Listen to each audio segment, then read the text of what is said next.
were praying that the membrane that had ripped would close, as Mhm. sometimes happens in bed rest. But God, and I'm sure you were fervently praying, your husband, your families, your um, friends, your church, everyone was fervently praying this. And then when God didn't answer that prayer, like you had said, you were just so disappointed. And so we all experience that, right? Like it might not be that exact circumstances, but we all experience that. And then we all have to wrestle with God through that and then come to a soft landing space afterwards. So how did you, like, what was the process of you wrestling through that? And what was kind of, how did you work through it in your mind and in your heart? And what was the landing space that you came to after that? That's a really good question. I think, that's so true that everybody battles with that at one point in their spiritual journey or another. I battled with that specific prayer request, and there was also another prayer request. When she was in the NICU, I kept praying to God to protect her from infection. I was just really anxious about infection. There were so many other things that could have gone wrong with her, but I guess maybe it was in my mind from before. And she ended up getting this incredibly rare, they called it viral encephalitis, brain infection that I would say probably most babies in the NICU never get. And so that was another moment too, where something that I had specifically and fervently and in my mind, I thought faithfully prayed Yeah. for went completely unanswered. And God chose to actually permit something to happen that was completely opposite of what I had prayed Yeah. for. Hmm. So that was really tough.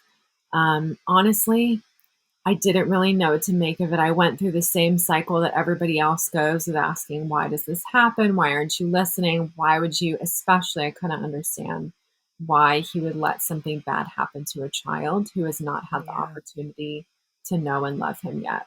Any child before the age of reason, I can't emotionally understand why God would permit something difficult to happen. And you can explain it theologically. I tried to go into, go back to my intellectual Christian roots and think about, the consequences of the fall and original sin and all of that. And, I tried to explain it away, but that didn't really do anything for my heart.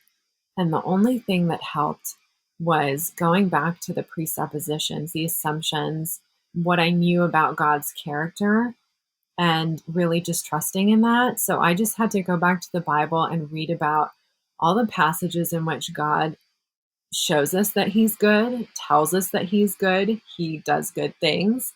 And I had to trust in his character that he's just, he's perfectly good, he's merciful, and he's not going to do anything that is not fitting with his character because he can't. He can't be something that's lesser than his great and perfect self. So that was kind of where I left it. And that was the very firm but small anchor that I clung to. And I just kind of let all the other questions go by the wayside. Yeah, yeah. I love that. And what a firm anchor it is too when you're talking about the character of God because he never changes. Like our circumstances will change, the torrents and the winds and the shifting sand. I mean, everything is going to change and we're going to have the best of, the highest of highs and the lowest of lows and we'll feel so disappointed and betrayed by God at times in our through our prayer life or in our circumstances. But I love what you did and it's such a trustworthy advice is to just go back and say, okay, who God is, remind ourselves who God is, and then just really sink our roots or throw our anchor down into that. And it will hold us, right? Like that will hold us sure and fast. I just think sometimes trust takes more courage than I ever thought it would.